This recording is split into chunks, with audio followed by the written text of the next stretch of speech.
Welcome to this podcast. I'm joined today by Professor Abigail Hall, who is an associate professor of economics at the University of Tampa in Florida. Professor is a senior fellow at the Independent Institute in Oakland, California, a senior affiliated scholar with the MacArthur Center at George Mason University, a public choice and public policy fellow with the American Institute for Economic Research, and a non-resident fellow with defense priorities. She is the author of Austrian Economics and Introduction, which is published this year. She is also the author of How to Run Wars, a confidential playbook for national security elite, which was published in the year 2024. Her next book is The Political Economy of Terrorism. She is also the author of Counterterrorism and the War on Terror, which was published in the year 2023 by Cambridge University Press.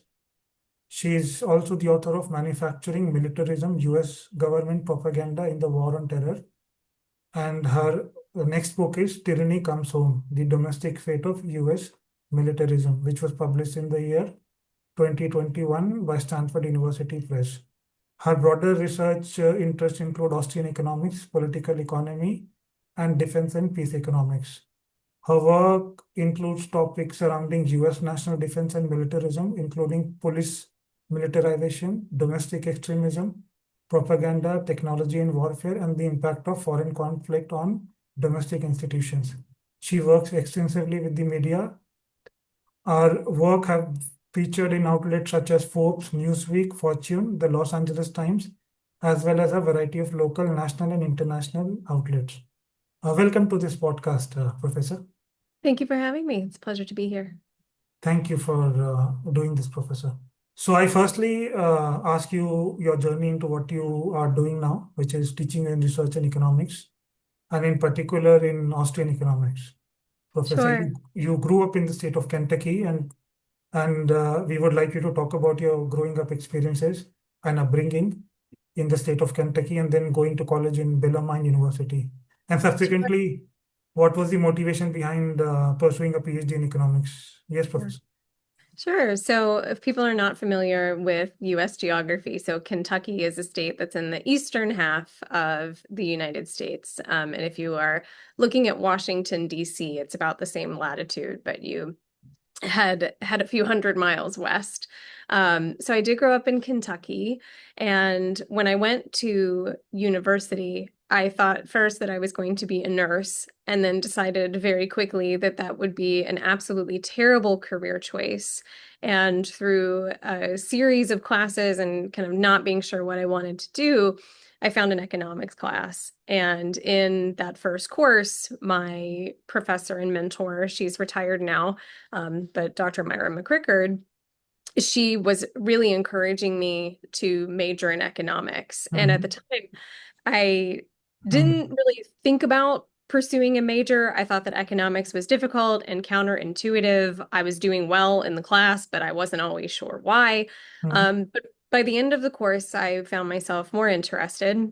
I took a couple more classes, and then it was in taking a course in labor economics where this same professor explained some really counterintuitive ways of thinking about labor policy that I remember having this moment of thinking, this is the coolest thing that I have ever heard and ever seen in my entire life, and I want to do what she does.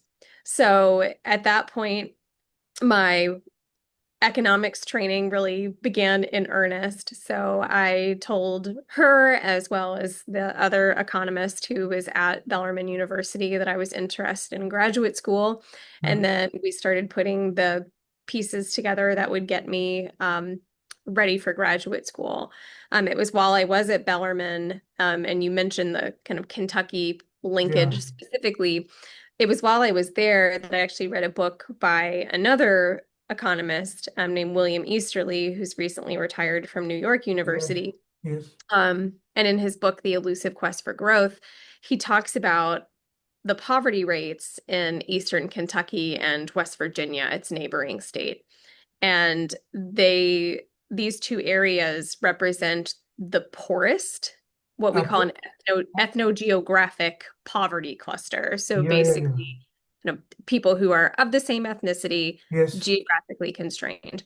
yes. Um, and that provided kind of the motivation for the first solo author paper that I would write in graduate Okay, school. okay. And what was the paper called, if you remember that? So the Okay. paper titled was Mountains of Disappointment, the Failure of State-Led Development Aid in, We are referring to Appalachian Mountains. Right? yes, Yeah, Professor. So subsequently, you've gone on to George Mason University for your PhD. right. And So yeah, yeah, so when I was at Bellarmine, I yeah.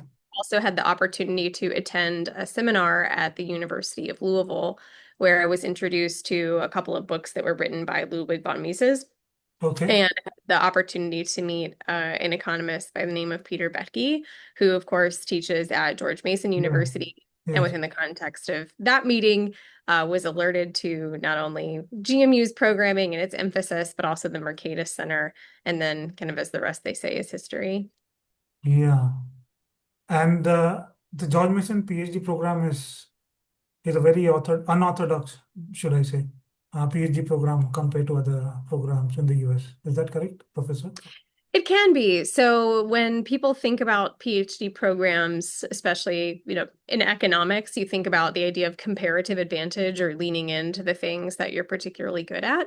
Yeah. George Mason is certainly known for kind of two primary fields of emphasis. So one is the Austrian school, what might also be referred to in some context as market process theory or market process economics. And Okay. then the other kind of well-known field that comes out of George Mason is public choice or the economics of politics. Certainly, I think my graduate degree, especially after the first year of my PhD program, probably looked very different than maybe people who went to other programs. But as I like to tell people when talking about my graduate experience, I still had to learn all of my standard micro and macro. I still learned all of the econometrics that I needed to know Yeah. and Yeah. for a PhD economist. But I had a lot of opportunity and a lot of flexibility to study things that I was really excited about. Okay. And so your PhD supervisor's role, was that like a big turning point for you? Absolutely. So I mentioned before Peter Boettke, who Yeah. met as an undergraduate. He would serve on my dissertation committee, and then my chair of my dissertation is an economist at George Mason, Chris Coyne, who Yeah. is co-author with me on Yes. not only this book but several, but the other books that you Yeah. mentioned at the top too. They're all joint projects, and so not only was he essential in developing me as a researcher and as a teacher. But through working with him, I tell people I really absolutely, I feel like I won the lottery because not only did I get along really well with my doctoral advisor, but we continue to work very closely together on projects, and it's been a remarkable experience. Okay. And the real flavor of Austrian school is being very conceptual, theoretical driven school, where it's considered to be being anti-mathematics, right, Professor? But then So the idea is that the Austrian school looks at things very differently, yeah. right? Yeah. So I think there are a few ways to potentially think about it. So you're correct that a lot of times the perception of Austrian economics is that it's anti-quantitative or anti-empirical, Yeah. and that's not the case. Now, there is often, and this is one of the things I really appreciate about the Austrian tradition is that we're open to methodological pluralism. So we're not pigeonholed into using one type of analysis. The way Mm. that I phrase it to people when talking about my own work, because if you look at, say, most of my journal publications, they look kind of, again, strange from a mainstream economic perspective, because you often won't find things like an econometric model or statistical tables. And Yeah. it's not because I don't think that there's value in econometrics. There Yes. certainly is. But I'm interested in questions that I can't necessarily use econometrics to find an answer. Either the tools are inappropriate for the questions that I'm interested in asking, or the Yeah. data isn't available. And Yeah. so when we talk about Yeah. Austrian economics, it's a plurality of methods. Yeah. Now, behind this idea of, again, empirics or quantitative analysis versus things that are more theoretically driven, Yeah. this gets at, I think, a much broader point about how Austrian economics approaches economics as a science Yeah. compared to other kind of treatments of economic analysis. Okay. Professor, this will end. Yep, So I will have I saw the to, message. yeah. All right, I'll meet you on the next one. Yeah. So this one, let's just end meeting for all. Yeah. Okay. So, Professor Abby, this ties in with the social sciences versus hard sciences issue in economics. And the Austrian school insists, and this it has insisted historically that we are entities, we study. And so considering that we simply cannot import method from physics or chemistry or applied mathematics, correct, That's Professor? correct. Yeah, So, yeah, Professor. And then the point is that the whole idea of economics is to be able to analyze human action itself, right?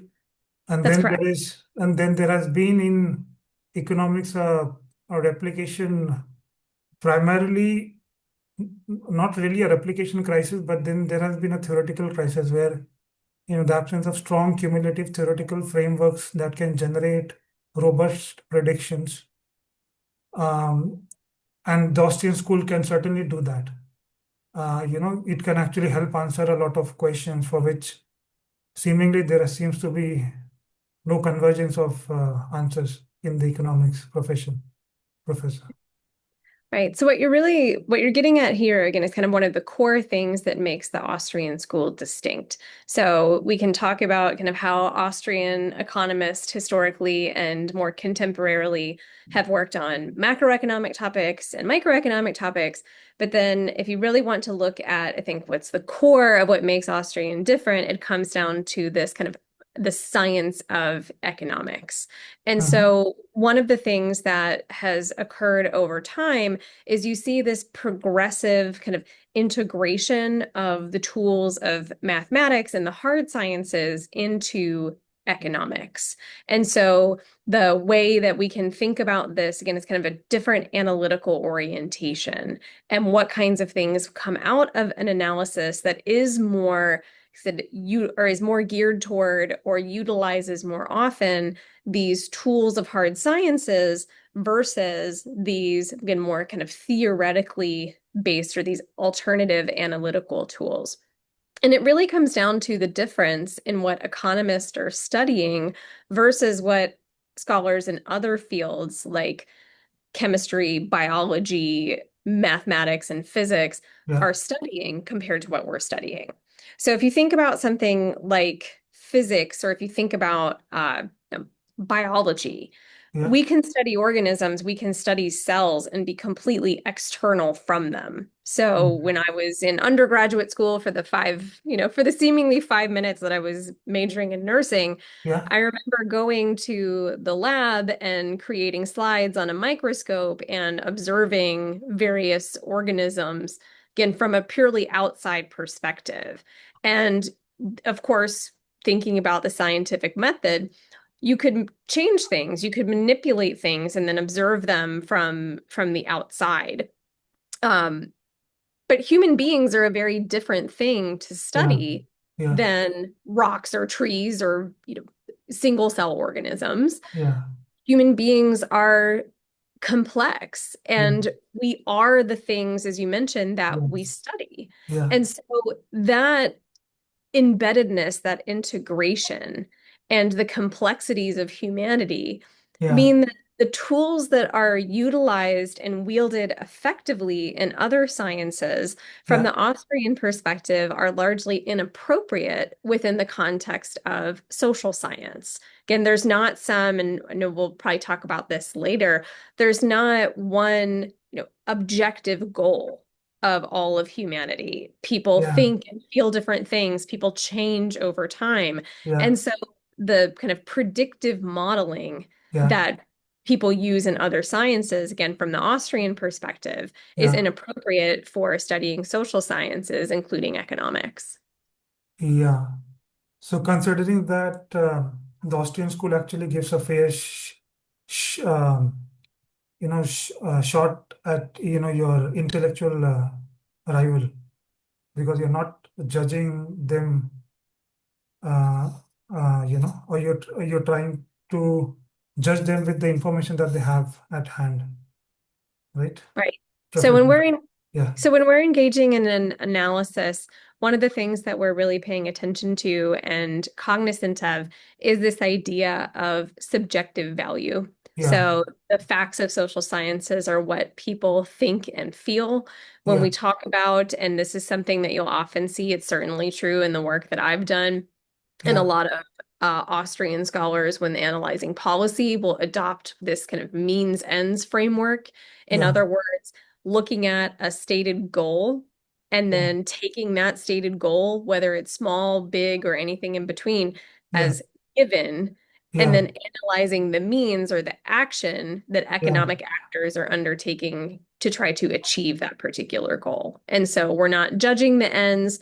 We might personally have Yeah. feelings about the ends that someone is seeking, but professionally, or Yeah. at least from like an analytical perspective, Yeah. we take those as given. And so there's not any kind of, again, I might have personal feelings about it, but analytically, it's a kind of uh, not for me to judge whether or not the again the goals are good or bad from a Yeah.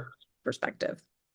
No, even judging your intellectual rival, I mean, you are giving them a fair share of, like you assume that they are trying their best, right? And then they're working with whatever that they know. So Right. And one this, of the and yeah, one of the things that you'll see throughout Austrian scholarship, and this is going back even to kind of the socialist calculation debate with yeah, Mises and Hayek, is yeah, you'll see a very deliberate effort to take the position of intellectual opponents in the yeah, best possible scenario. yeah, So assuming and taking again kind of the, okay, I'm going to assume as you are that political actors are benevolent. yeah, Or I'm going to assume that, yes, this is genuinely the goal and then conduct my analysis that way. yeah, yeah, yeah, yeah. And then this brings Professor to the stages of evolution of the Austrian school. The first stage has was the Mises challenge, which was that central planners cannot perform economic calculations without market prices. Right, Professor? Yes. So, So yeah, no, so one of the kind of the big things, if people are familiar with the Austrian school, one of the yeah, things that they likely know about is this broader socialist calculation debate. yeah, Now, for folks who maybe are not as familiar, this is something that is happening really starting in the early 1900s. But then, of course, when you have the kind of Cold War period, you're also seeing this discussion continue. So it's a long period. yeah, But the socialist calculation debate, if we think about it in kind of two different camps, is you have on the one hand this idea that a centrally planned economy in which a government assumes the means of ownership over private property yeah, can, and this is in the words of their proponents, outstrip capitalism. So, in other words, looking at, and a lot of this emerges out of the Great Depression in the 1930s, yeah, this idea that, the markets that economists have studied are prone to systematic failure, and as a result, government needs to step in and manage the economy. And then, of course, kind of the big example of this is the Soviet Union, where you've nationalized the means of production. And so the argument was that, again, that the government or centrally planned economic activity could yeah, perform better and produce more than a market-based economy. Now, Ludwig von Mises, when he starts writing about these issues in the yeah, 1920s, so you can look at his books like Socialism would be one that would be a solid place to start. Um, he challenges this idea yeah, on the basis of, again, knowledge, that individuals within this like central planning apparatus lack the lack sufficient knowledge to be able to engage in central planning. Of course, that's a very kind of broad oversimplification of his Yeah. argument. But Yeah. that's really this first stage. And I think it's important for people to note that when Mises is having this argument and kind of this first part of the debate, is Yeah. that his opponents took him and his critiques very seriously. And so what you then see in kind of what we'd call the second stage of the debate is Yeah. this new formulation of central planning. So instead of this idea again of more, again, it's still a comprehensive central plan, but you see Uh, this attempt, what we might call the market socialist, you see yeah. this attempt to try to integrate the points about knowledge and specifically about feedback that Mises had raised. Yeah.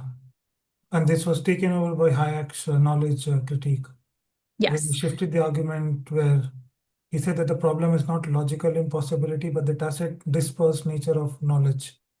right. Yeah, no central authority can generate or synthesize what is embedded in millions of individuals, actors.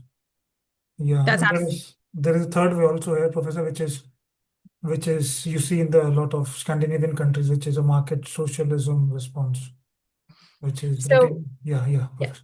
So when we see this second stage of the debate, and if people are more familiar with the socialist calculation debate, the Yeah, players that they'll likely know and the story that they'll know comes from the second period. So you have John Maynard Keynes on one side of the equation. So this again, big proponent of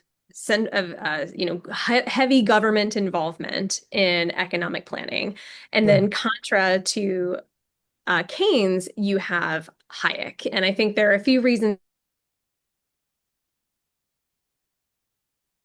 as opposed to Mises. Some of it has to do with timing. Some of it has to do with when various works were translated and different comfort with communication in English. yeah, Hayek comes back to these market socialists who, again, had come up with these ideas that were supposedly going to solve Mises' knowledge critique. So you think about things like central planning boards who are going to get feedback from firms, and then they're going to use this as an analogous mechanism to mm, what's present in the market. At least that's the argument mm, for people who've taken, say, a maths course in linear or matrix algebra.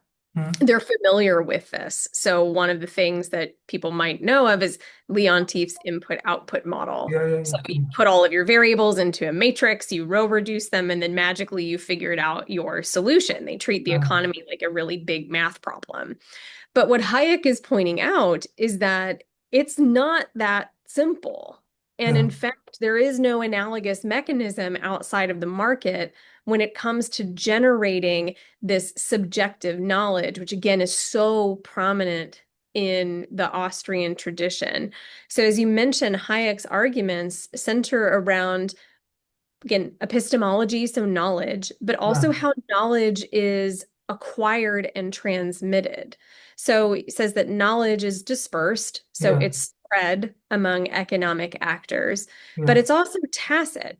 And so yeah, when we say tacit, we mean that it's difficult, perhaps impossible to articulate. yeah, Uh, a good example of tacit knowledge would be something like riding a bicycle. My husband and I have two children. yeah, We taught our oldest how to ride a bicycle. mm, And it seems like it should be very easy to explain. You sit on the bicycle seat, you yeah, balance, and then you pedal your feet. yeah, But anyone who's ever ridden a bicycle knows that there's some amount of just like internal innate knowledge that's really difficult to actually explain. And so in Hayek's discussion of yeah, this dispersed and tacit knowledge, yeah, the question then becomes how is it again conveyed and utilized? And yeah, his answer relates to markets yeah, and ultimately arguing that there is no analogous mechanism in a comprehensively planned economic system to approximate those market mechanisms. yeah. So Hayek's, I mean, he's written extensively One book which in particular is related to biology, the sensory order, but his work has um, span like been very broad, Professor. Yes. Yes, Hayek's work is interesting, and a lot of the early Austrians, especially, people will notice. But Hayek is a great example of this.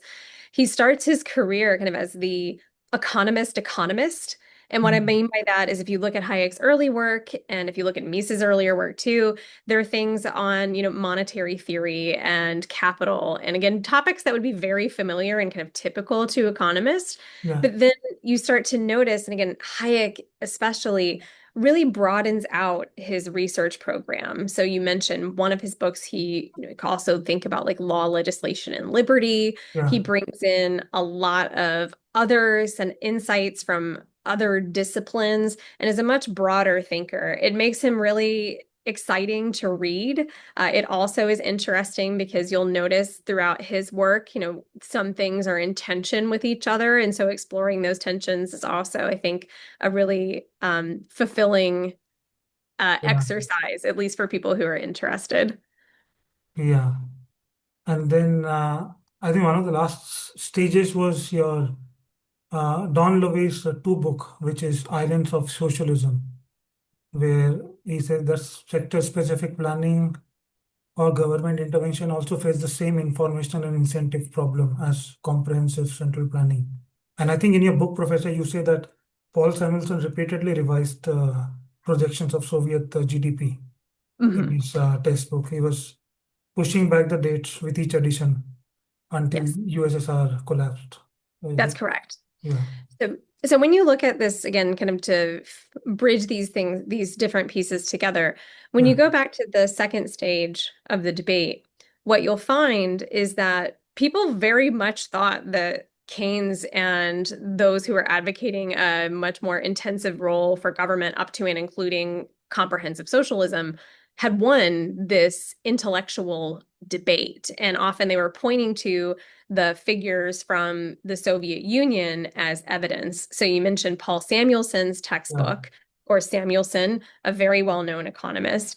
yeah, He wouldn't give it up in terms of saying that the Soviet Union is or is and mm, is going to outpace, say, Western capitalist societies, mm, really until the Soviet Union collapsed. And it was yeah, only in the late 1980s and the early 1990s where yeah, people start to really reassess again the feasibility of what the Soviet Union was attempting to do, and then you see this it's going on before that, but you see yeah, this reorientation or some additional interest in the Austrian school and these thinkers who were arguing that this is not functional or this is not viable yeah, clearly at that point for decades.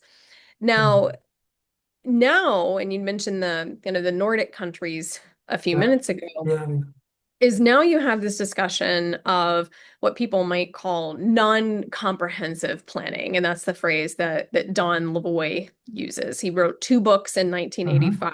mm-hmm, Um, so economic planning, what is left is, I think, maybe my favorite of the two, but it's hard to okay, choose. okay, But this idea of non-comprehensive planning is basically this. Yes, we know that markets are great, but they tend to have these problems. So what if government intervenes in certain sectors of the economy and then lets the rest of the economy work with those market mechanisms? So it's this proposed, third way between totally free markets and uh, comprehensive socialism. And in Lavoie's work, what uh-huh, he is arguing is that these proposals for this mm-hmm, supposed third way mm-hmm, don't address the problems that were ultimately raised by thinkers like Mises and Hayek. And so you mm-hmm, have a lot of relevance in terms of the dynamics of interventionism, which is mm-hmm, another kind of key insight from the Austrian school, one that mm-hmm, was developed initially by Mises. mm-hmm, And then this point mm-hmm, specifically about non-comprehensive planning has mm-hmm, definitely been a prominent part of my research program, as well as many other contemporary Austrian yeah. researchers. So we've talking about Mises, Hayek, and other Austrian thinkers, but the founding figure in the Austrian school was Carl Menger, Yes. and his book, which is Principle of Economics, appeared in the same year, 1871, if I'm correct, along with Yes. Jevons, William Stanley Jevons' theory of political economy. And they launched a counter revolution in the marginalist revolution, where they challenged the idea that value is objective, and they place consumer and not producer at the center of economic analysis, professor, whereas the classical economists had approached value from supply side. Exchange value was thought to derive from production cost mediated through the interaction of supply and demand. Carl Menger inverted this. He said that a thing acquires value only because and insofar as it can satisfy a human need. If it cannot do so or cannot be transformed into something that can, no value attaches to it at all. And yes, professor. So here, from I think from this book onwards, you had a whole list of Austrian thinkers, some of whom we have mentioned, Hayek and von Mises and other taking over. Mhm. Yes, professor. Yes. So you're correct that when Austrian economics kind of traces its roots all the way back, we start with Carl Menger. So Yeah, you mentioned that Menger publishes his Principles book in the late 1800s, yeah, and he comes and conceptualizes this idea of marginal thinking about the same time as two other scholars, so Stanley Jevons and Leon Walras.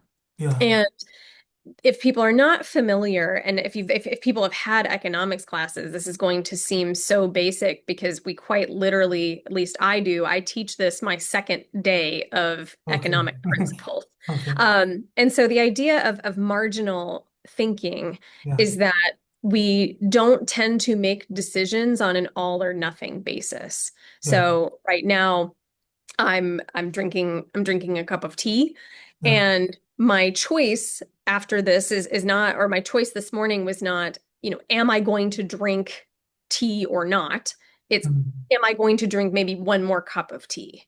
mm, That decision of again thinking on the margin. Do I mm, want to spend one more hour watching TV?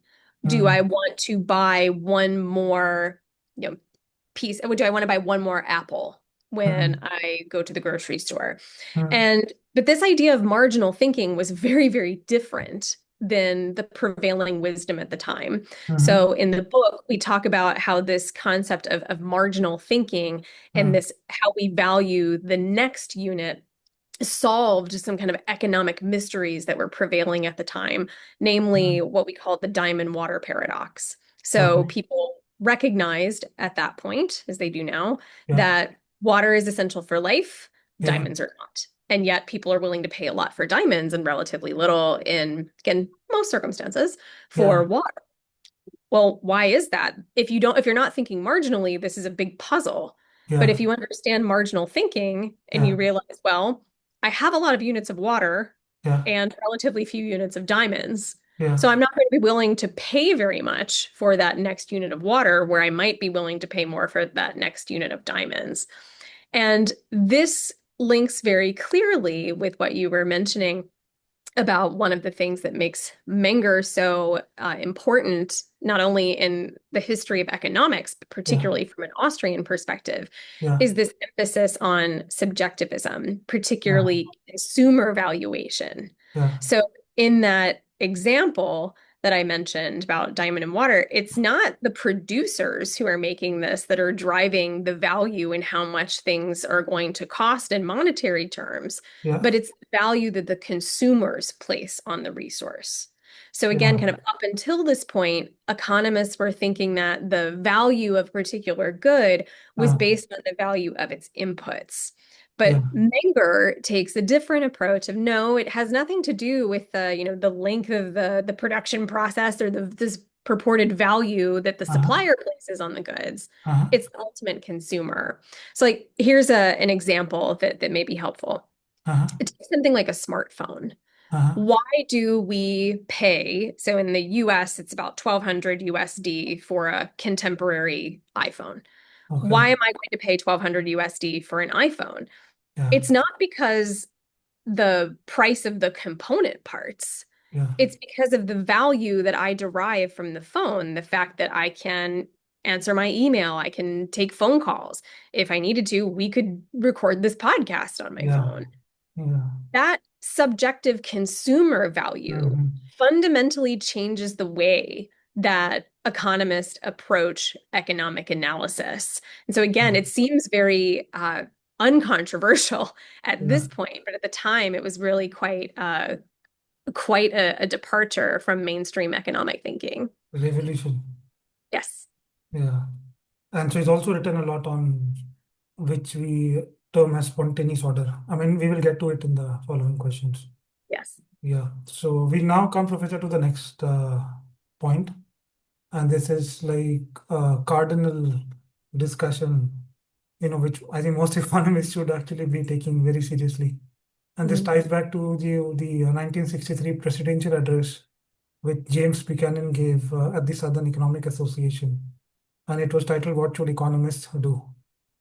So I'll just sum it up in one or two sentences, and then I'll ask you to elaborate on that. The study of economics is not one of maximization, but instead one of understanding the various institutional contexts within which imperfect humans must interact and exchange. And so Buchanan was challenging the prevailing orthodoxy that treated the economic problem of society as one of allocating scarce resources among competing ends. And this ties back to the work by Paul Samuelson and Hicks, which both of them actually have done in this respective books, Professor. Yeah. yes. So this is perhaps one of there's just like there's a lot of literature from Mises and Hayek. There's a ton of literature that has been written or was written by James Buchanan over the course of his life. Yeah. But this particular piece is, I think, perhaps one of my very favorite Buchanan pieces. And again, because it hits on something, though Buchanan is coming from a perspective of a public choice scholar or constitutional political economy, speaks very well to very kind of Austrian points about the science of economics. And Mhm. so in this address, what Buchanan is positing, or what he's Mhm. asking, is Mhm. exactly the title of the presentation or the papers. Mhm. What is the function of economics, and what is the function of economists? Mhm. And so what you see, the thinkers that we've mentioned, so you mentioned Hicks, you mentioned Samuelson, Yeah.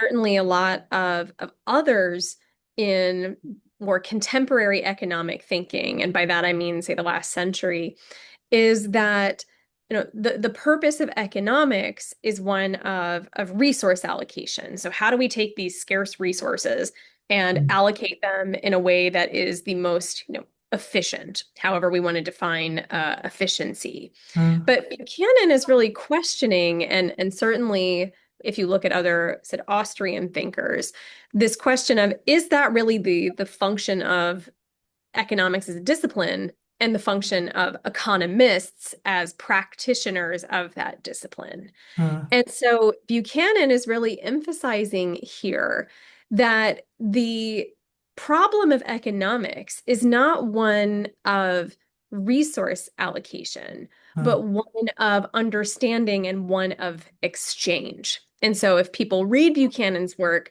they'll find that this idea of exchange factors into his work when he starts talking about things like developing constitutions, or when we talk about the dynamics of politics.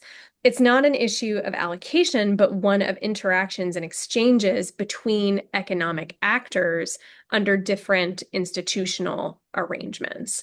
And so So the main this has, difference, Professor, so the main difference the um, is mainly due to the disparity in the assumptions regarding the outcome of exchanges, right?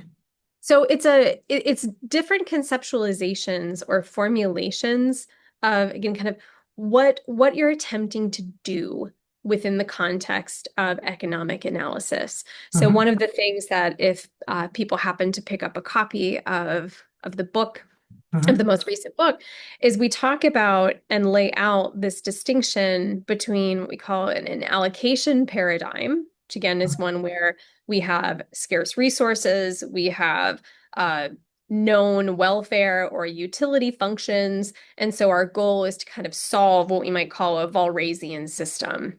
So if Mm-hmm. people have ever had an economics course, they're familiar with Mm-hmm. what uh, what that looks like. A Mm-hmm. supply and demand frameworks, have an upward sloping supply curve, downward sloping demand curve.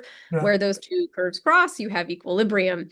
And importantly, and this might be a helpful way to think about it, is Mm-hmm. that in equilibrium, so Mm-hmm. what this kind of neoclassical approach does is it looks at comparative statics. So we look at one kind of equilibrium point, and we're going to stay in that equilibrium point Mm-hmm. unless some external force moves us away from that. So kind of breaks us out of that equilibrium. Okay. Now we contrast that to this exchange paradigm Yeah. in which there is no kind of fixed endpoint because, again, value is subjective. Yeah. People are constantly changing those things related to knowledge and how knowledge is communicated and discovered and changes over time. Yeah. All of that comes into play as well. If people want a simple way or a different way to think about it that's maybe not so technical, the allocation paradigm is like we are watching the final episode of a TV series Yeah. where all of the characters have been fully developed, all Yeah. of the plot lines have come to their like nice conclusion, Yeah. and we know kind of the end state. Whereas this exchange approach, so the one that Buchanan is talking about and the one that you'll find prominent in the Austrian tradition, is more akin to we never have a series finale with this ongoing TV show in which characters emerge and go away, plot lines evolve and change, and so the characters are continuously changing. And Yeah. so when you think about it like that, you start to, I think, really get a good understanding of just how fundamental the differences are in the context that Buchanan is talking about, as well as the Austrian tradition of just how different our analysis looks when we take one paradigm as our basic starting point versus the other. Yeah. And Professor, in the exchange paradigm, the emphasis on entrepreneur is the central point through which coordination takes place, because the entrepreneur is alert to profit opportunities as well as willingness to bet on perceived opportunities. So they are driving economic change through arbitrage, which is buying low and selling high, and also innovations, which is improvements in the existing products or production techniques, or the introduction of new product or production techniques.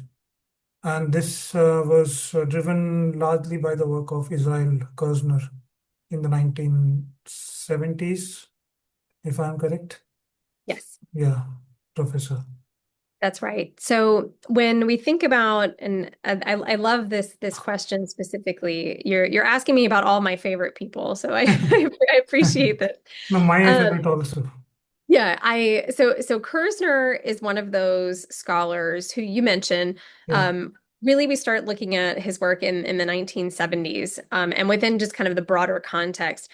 With Kirzner, you really start to see this period of what's now referred to as the Austrian revival. So you yeah, see, again, of course, we talked about the socialist calculation debate, but in the 1970s and then into the 80s and the 90s, you start to see this, again, kind of re-emergence of the Austrian school. And we owe that in very large part to the work of Israel Kirzner.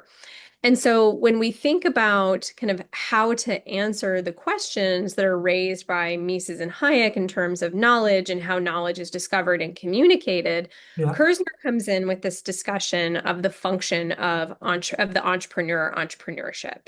yeah, Now, it's important to note that Kirzner's concept of an entrepreneur looks maybe a yeah, bit different than the way other academic work thinks about entrepreneurship. yeah, For Kirzner, entrepreneurship or an entrepreneurial alertness, as yeah, he calls yeah, it, is something that's possessed by all people. Yeah. And people are going to be alert to different, again, profit opportunities. So ways that they can reconfigure, say, capital or different processes that they can use Yeah. to, solve potential problems, find again new solutions for problems, provide new goods and services, or find different ways of reconfiguring or reworking things to change processes that have historically been in place. And so Kirzner's work is profoundly important in our understanding of how it is that markets function. But then to link back to some other things that we had talked about when we Mm, talk about intervention into markets, mm, whether we're talking about non-comprehensive planning or mm. if we're talking about comprehensive socialism, Kirzner's work on entrepreneurship also provides us some important insights as to how that intervention impacts people's entrepreneurial alertness and how they direct their entrepreneurial energies in ways that are productive as well as unproductive. Yeah. So Kirzner's work was the foundation for the entrepreneurship theory literature, which Scott Shane and Venkatraman built in the 1990s and 2000. I think it is still like people are building on his work even today. Yes. Yeah. So my colleagues here at the University of Tampa in entrepreneurship are all familiar with Kirzner. His work there is really well known within that discipline, and so he is certainly one scholar, and that is one very clear area where people can see how Austrian economics and the insights from Austrian economics and Austrian scholars have been adopted and really integrated into other disciplines. Yeah.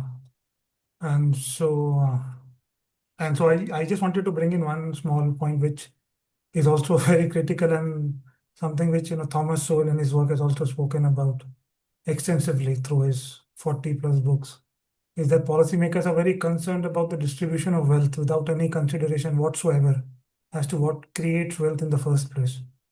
So the idea is that policymakers should not be a stumbling block for you to, go and do whatever you want to do through your entrepreneurial ventures. Any point do you want to add here, Professor? Yeah, and I think that so there's definitely that we can look at how it is that certain policies change the incentive structure with respect to things that we would more in more a colloquial or everyday sense talk Mm-hmm. about as entrepreneurship. So starting new businesses and how, regulatory environments make a big difference or corruption or things like that. Yeah. Um, Kirzner's points are, I think they extend beyond that. So one of the things that we look at or that Kirzner talks about are things like when, say, the US government started primarily funding academic research in the 1930s and the 1940s. How did that change the way that academics channeled their entrepreneurial energies? So he talks about, and that's just one example, but he talks about how government intervention changes the things that become profitable for people to pursue. So Mm-hmm. entrepreneurial energies may be channeled toward things that otherwise wouldn't have Mm-hmm. seen a lot of emphasis. At the Mm-hmm. same time, other things which would have maybe received a lot of attention Mm-hmm. become less attractive because they're less profitable. And so he highlights the consequences in those ways as well. Yeah, and so this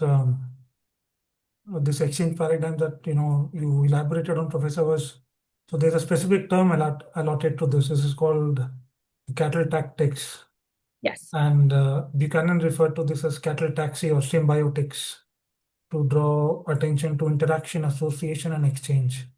right. Professor, yeah. Anything we want to add, Professor, to this? Yes, I think the term Cadillacsy will be one that you will probably find again in Austrian tradition and maybe not so much as others. One Yeah, of my favorite facts about the term Cadillacsy is yeah, that it quite literally means to turn an enemy into a friend, and so tells us a lot about trade. yeah. So yes, Professor. So, Professor, this one will be Yep. ending as I will well. hop on the last So one. we have to cover the next one in the Yep. next 30 minutes. Okay. Yeah. So I've already mailed you the Zoom link. Yes, I'll hop on right now. Yeah, yeah. I'll just send this one to. Yeah, Professor. So I come now to the next conceptual, concept of spontaneous order, which Vernon Smith has done a lot of work, and for which he was awarded the Nobel Prize in the year 2010. So I'm going to now be quoting his quote from his book Constructivist and Ecological Rationality in Economics, published in the year 2002. People follow rules without being able to articulate them, but they can be discovered. Rules emerge as a spontaneous order. They are found, not deliberately designed by one calculating mind. Initially, constructivist institutions undergo evolutionary change, adapting beyond the circumstances that gave them birth.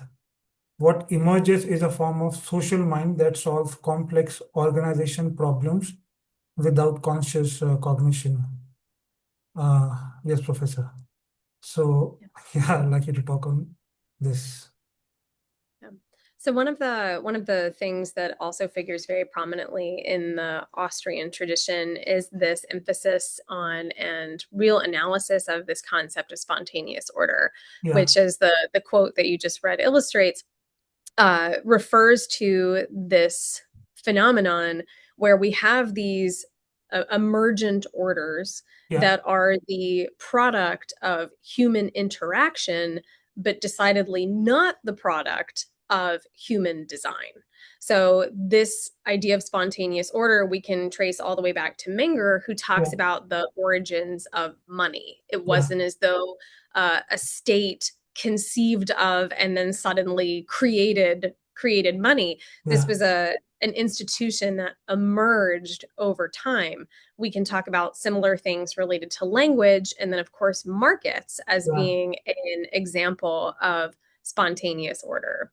Now, one of the interesting things about spontaneous order is not only the historical treatments of our understanding of spontaneous order, yeah, but contemporary scholarship as well. So, some of the questions that we seek to answer that some Austrian scholars are really interested in figuring out yeah, is how far can we push this idea of spontaneous order? So, on the one hand, is it we get these spontaneous orders that we think of as being broadly beneficial mhm, only within the context of, the state as referee, or on kind of the opposite end of that spectrum, can we see and have we seen emergence in institutions that produce, however we want to conceptualize or measure better, mhm, can we arrive spontaneously or through interactions at structures or outcomes that are better or preferable to these mhm. maybe more state-driven outcomes? Okay, and this requires coordination of different plans and ends of individuals, which are obviously subjective. The Austrians, have spoken about. So this is distinct from the concept of coordination, Professor. The concept of spontaneous order. And the Clean notes that there are two notions of coordination that have emerged in the economics literature. So the first use of the term coordination is best illustrated by the work of Nobel laureate Thomas Schelling. In his use, coordination means something we hope to achieve in our interaction with others. So this is best illustrated by simple coordination games where individuals try to coordinate their actions with the actions of others. And so some examples include games including driving on the same side of the road or meeting at some focal location. The second use of coordination is grounded in the notion of spontaneous order and can be found, as you mentioned, in the writings of Adam Smith, Carl Menger, F.A. Hayek, and Michael Polanyi. Mhm. And the notion of spontaneous orders refers to an order that emerges from purposeful human action, but not human design. I mean, you've elaborated on this, Professor. Anything you want to add here? I think that provides a nice summary. I think maybe one more example, since you mentioned Tom Schelling, who of Yeah. course is well known Nobel Prize winning economist, known for game theory, and maybe what if people are familiar with game theory, but maybe not with Schelling in particular, Yeah. you really see the difference between these two kind of different ways of conceptualizing coordination when you look at policy. So Tom Schelling in his work, of course, is largely behind what we now call like mutual assured destruction or deterrence when we talk Mm-hmm. about, say, nuclear weapons. Mm-hmm. And in his conceptualization, again, these like very game theoretic models, there's a Mm-hmm. lot of assumptions about rationality and kind of the boundaries of actors, and kind of this idea of, can we construct policies such that we reach these, again, kind of static, stable outcomes. You compare that to other economists. So take another person who's really influential in kind of the foundation or the formulation of defense and conflict studies, Kenneth Boulding, who, Mm-hmm. instead of assuming these like very limited, like narrow ideas of rationality, is more appreciative or understands kind of uh, this broader type of exchange, or this exchange that isn't occurring again in these very rigid types of formalized constraints. And the two of them come to very radically different conclusions Mm-hmm. about the overall kind of like feasibility of deterrence policy. And so again, it's just another way of highlighting how, when you really take these differences seriously, or when you really look at them in a meaningful way, Yeah. they're not they're not surface level differences. Like they're really very fun. They fundamentally alter kind of the way that we conceptualize and think about uh, research, and then of course the outcomes or the potential implications of that research. Yeah. And so one research which has come out recently is the behavioral economics research. And you are a privy to this type of research, Professor, if Mhm. I'm correct. Yes. So, but the idea here is that if you, I mean, we had mentioned this, but we had not elaborated on this. The idea is that if you had approached behavioral economics from the Austrian point of view, there is no such thing as being irrational behavior. Everything is, I mean, people are acting according to the information that they have at their Mhm. disposal, Professor. Right. And so yeah, Professor, I'd like you to, elaborate on this point. Sure. Yeah, yeah, So when we think about, again, kind of how we define rationality, yeah, so in a neoclassical sense, again, for people who've had like an economics course, this is the way that you were like most likely taught, is that you have actors who are rational, meaning they have a fixed and known utility function. yeah, And our models assume that actors are working to maximize their utility. Another word for utility would be happiness or satisfaction. yeah, Uh, Now, if that's the position of rationality that you take, yeah, then if you look at this behavioral economics literature, which looks at, again, kind of places where people are not strictly rational in that neoclassical sense. So they highlight a variety of different cognitive biases that then look like, oh, it's quote unquote irrational behavior. yes, Now, that presents a really big problem with the context of that first that definition of rationality as we are economic actors who are looking to maximize math equation. yeah, But that doesn't present the same challenge to the Austrian tradition, yeah, for the reason that you just mentioned, is that the Austrian conceptualization of rationality is not one of maximizing utility functions, but yes, instead of is one of human action, what Mises or what people often in the scholarship will refer to, and this is from Mises, praxeology, or yes, again, the science of human action. yeah, So I mentioned a few minutes ago thinking about things within a means ends framework. And mm, so thinking about rationality from that perspective, in yeah, which I, as an economic actor, am undertaking actions to achieve a yeah, particular goal. Now, that certainly does not mean that people are, lightning rods of pleasure and pain. It doesn't mean that people can't make mistakes. yeah, So I might think that an action is helping me achieve my goal, but it may not be. That doesn't mean that I'm irrational. in the Austrian context.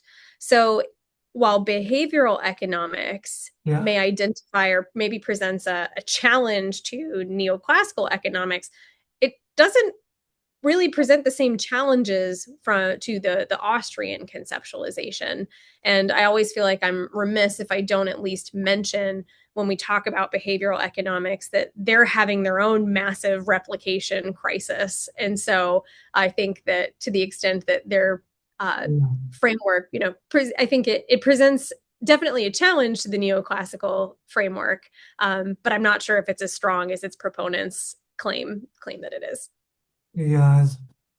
And as far as the issue of acting irrationality, you saw this explicitly playing out in the great financial crisis, where greed or irrationality was, or rather, greed Mhm. was being labeled as the cause of the crisis. But I learned this, Professor, by reading William Barnett's book, which is Getting It Wrong: How Faulty Monetary Statistics Undermine the Fed Financial System and the Economy, where he makes this point precisely.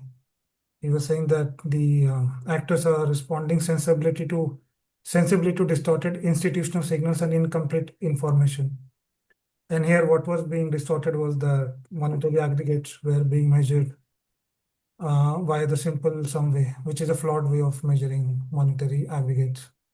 Mhm. So, yes, Professor. And then we come now, Professor, to your paper, which is the ratchet effect. You've written with Professor Christopher Coyne, Mhm. that paper. And uh, so you say that uh, whenever a crisis occurs, the government powers, expand after the crisis, and it's very difficult for the government to go back to its level after the crisis has occurred. So government permanently acquires a larger share of the economy. Yeah, Mhm. Professor. I'd like you to talk on this. Yeah.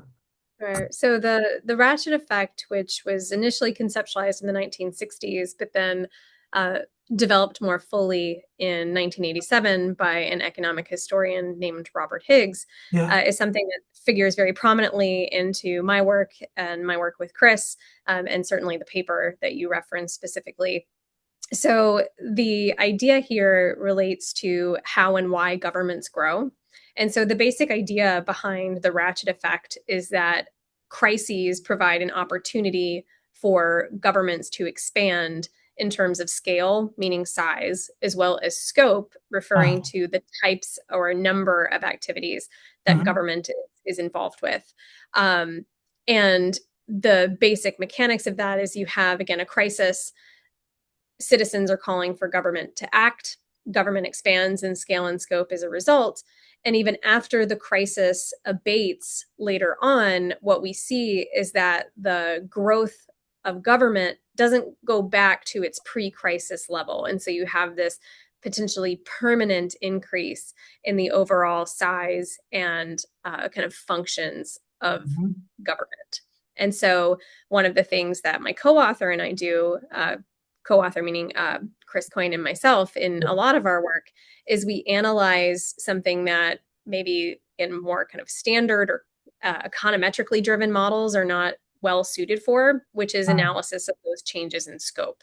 Because while we can quantify scale, scope may be difficult or impossible for us to quantify in a way that's going to be statistically workable. But we can still, nevertheless, utilize different economic methods and different economic tools to get at those questions of scope. Okay. And so in the paper, you have something called, you have a Ostrom counter where Mhm. you said that the collective action outside the state can sometimes substitute for government crisis response, Mhm. limiting the ratchet before it clicks, Professor. Yes. And so, one of the things that we talk about in a variety of our work, and this is certainly relevant in Robert Higgs' original discussion as well, Yeah. is the importance of ideology. So, again, very Austrian in terms of what it is that people think, feel, and believe.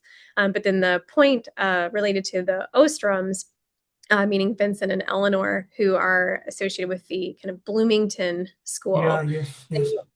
they place this emphasis on just polycentricity, so having multiple kind of overlapping jurisdictional layers working to solve problems.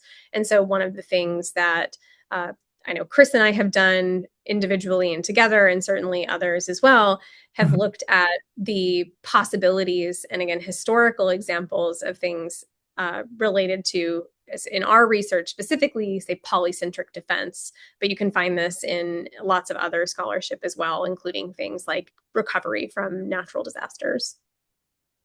Okay. So, Professor, we come now to the last question, and I would assume this area of research is very dear to you, which is war, defense, and peace economics, Professor.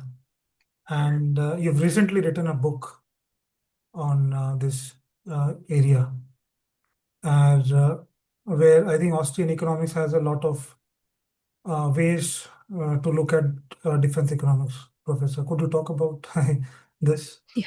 Yeah. So one of the things that my co-author and I in this latest book on Austrian economics attempt to do is talk about the contemporary work that is drawing from the Austrian tradition. And the one that I am most deeply involved in Yeah. is this branch looking at things related to peace, war, and defense, kind of very, very broadly construed.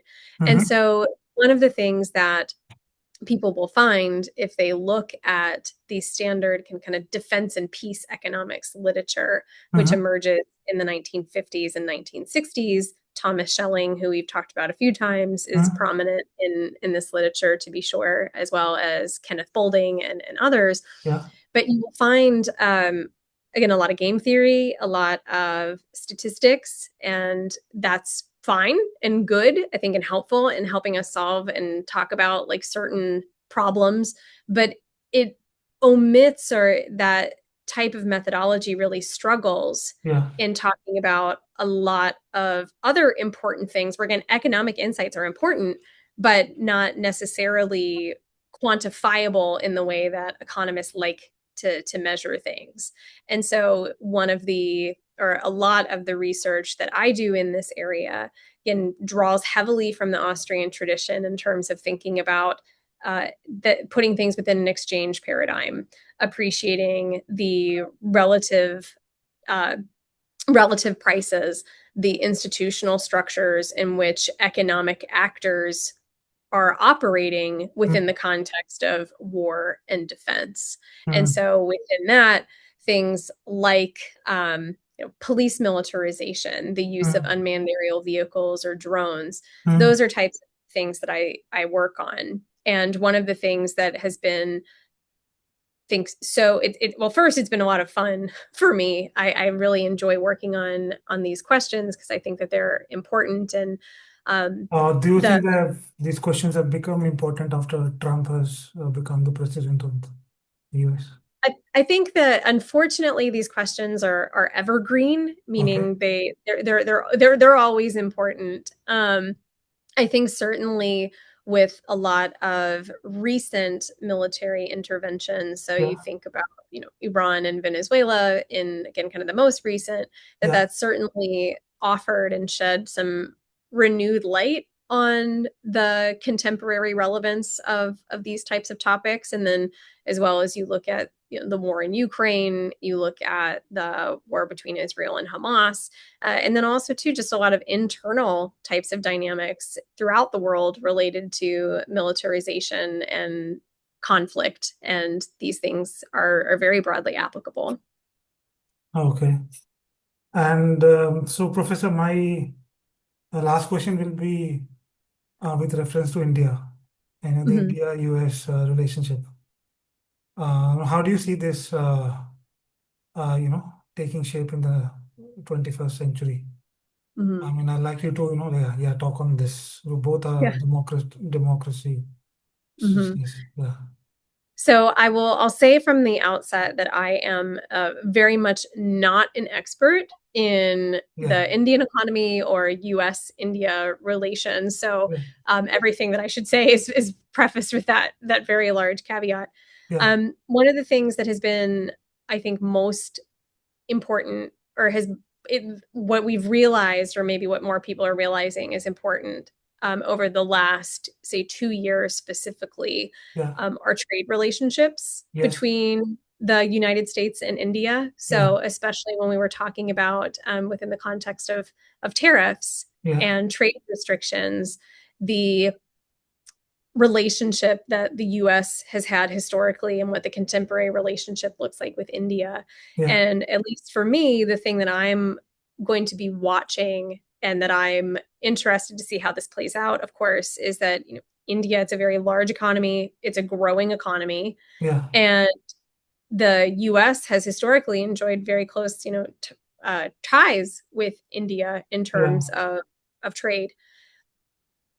With all of the recent, again, by recent, I mean last couple of years, back and Yeah. forth with Yes. the US in terms of trade policy, Yeah. you've seen this very reasonable and Yes. rational, Yeah. from however we want to define it, perspective from, I think, Yeah. Indian policymakers to diversify Yeah. and not rely maybe so much on US trade relationships, but expanding them elsewhere. And Yes. so that has a lot of implications, not only from kind of the bilateral trade between the US and India, but Yeah. also, if we think about this from a geopolitical perspective, Yeah. also has potential implications going forward.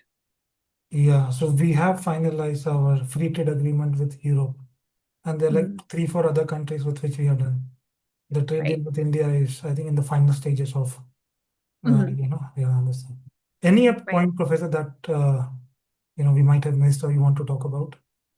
I mean, I think that we've covered certainly a lot of ground. If people are interested in more information, of course, we would absolutely love it. My co-author and I, if people go out and they're interested in reading the book, and that Yeah. certainly will give people what we hope is an accessible introduction. But certainly, there is a lot else that's out there with respect to Austrian economics and the Austrian tradition. So I would certainly, if people are interested in learning more, and if they want to maybe see how they can get more involved or think about these the thinkers in the tradition or the tradition Yeah. itself more intensively, I would certainly point them to the Mercatus Center at George Mason.